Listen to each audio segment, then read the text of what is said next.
नमस्कार विद्यार्थी मित्रांनो, या ठिकाणी आपण ऑपरेशन ऑन फ्रॅक्शन म्हणजेच अपूर्णांकावरील क्रिया हा कन्सेप्ट या ठिकाणी शिकणार आहोत। आज या ठिकाणी ऍडिशन, आज आपण या ठिकाणी ऍडिशन पाहणार आहोत। ऍडिशन म्हणजे आपल्या सर्वांना माहिती आहे बेरीज। वर्ग 5वी पासून हा कन्सेप्ट सुरू होतो आणि फ्युचर मध्ये बऱ्याच स्पर्धा परीक्षेमध्ये याचा वापर आपल्याला करावा लागतो, पण बऱ्याच विद्यार्थ्यांना यामध्ये अडचण म्हणजे डाऊट असते। तर यावर दोन प्रकारचे एक्झाम्पल आपण पाहू शकतो। पहिला म्हणजे छेद समान असलेले एक्झाम्पल पाहणार आहोत। छेद समान असेल तर कशा प्रकारे त्याची बेरीज म्हणजे ऍडिशन करणार आहे। उदाहरणार्थ 3/4 अधिक 1/4।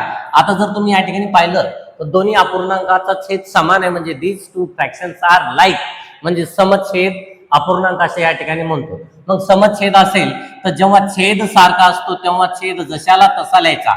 जेव्हा छेद सारखा असतो तेव्हा छेद आपण काय करणार आहे, जशाला तसा लिहिणार आहे। छेद आपला 4 आहे तर जशाला तसा। बरेच विद्यार्थी काय मिस्टेक करतात, 4 आणि 4 8 करतात, अशी मिस्टेक करायची नाही। जेव्हा छेद समान आहे तेव्हा जशाला तसा लिहायचा। आणि 3 आणि 1 4 होतात, 3 आणि 1 ची बेरीज करा 4 येते, याचं सोपं रूप 4/4 म्हणजे 1 असणार आहे। अशाच प्रकारे आपण आणखीन एक एक्झाम्पल पाहू की या ठिकाणी 7/5 अधिक 1/5। पहा बरं, दोन्ही संख्येमध्ये तुम्ही जर पाहिलं तर छेद कसा आहे, समान आहे। छेद समान असेल तर छेद जशाला तसा घ्यायचा आणि अंशाची बेरीज करायची। 7 आणि 1 किती होतात, 8 होतात। अशा प्रकारे आपला आन्सर आलाय 8/5। तर याचं सोपं रूप होत नाही, हेच आपलं फायनल आन्सर असणार आहे। पण ही कन्सेप्ट सोपं आहे का, छेद समान आहे। पण जर एखाद्या एक्झाम्पल मध्ये जर छेद समान नसेल, म्हणजे या ठिकाणी 3/4 आहे आणि 1/5 असेल तर इथं छेद समान नाही, मग इथं आपल्याला डायरेक्ट या पद्धतीने करता येणार नाही। तर इथं आपल्याला 2-3 पद्धती आहेत, त्यामध्ये क्रॉस मल्टिप्लिकेशन किंवा लसावी काढून किंवा त्यालाच आपण छेद समान करून म्हणतो।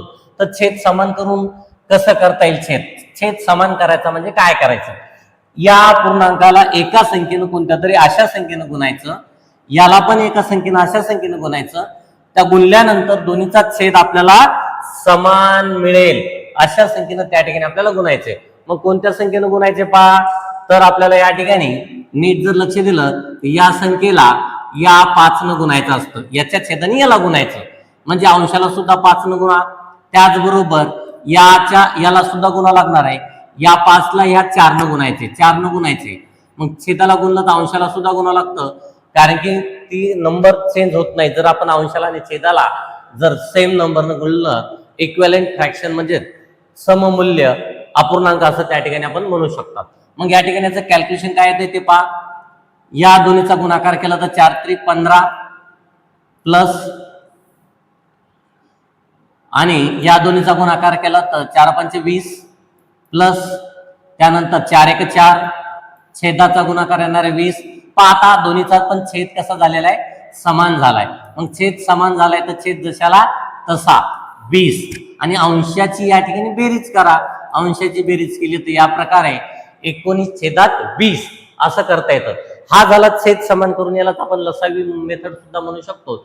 दुसरी एक कॉमनली यूज असणारी पद्धत म्हणजे काय, तर हेच एक्झाम्पल मी या ठिकाणी घेतो, पण मी दुसऱ्या पद्धतीने सांगण्याचा प्रयत्न करतो। तिरपा गुणाकार म्हणजेच क्रॉस मल्टिप्लिकेशन काय कन्सेप्ट आहे, या दोन्हीचा क्रॉस मल्टिप्लिकेशन करायचं। काय करायचं, 3×5 15, 4×5 20, सॉरी काय पहा त्या ठिकाणी 4×1 4 आहे, 4×1 4, इथं प्लस असेल तर इथं प्लस घ्यायचं, आणि सबस्ट्रॅक्शन मध्ये सुद्धा हेच असतं।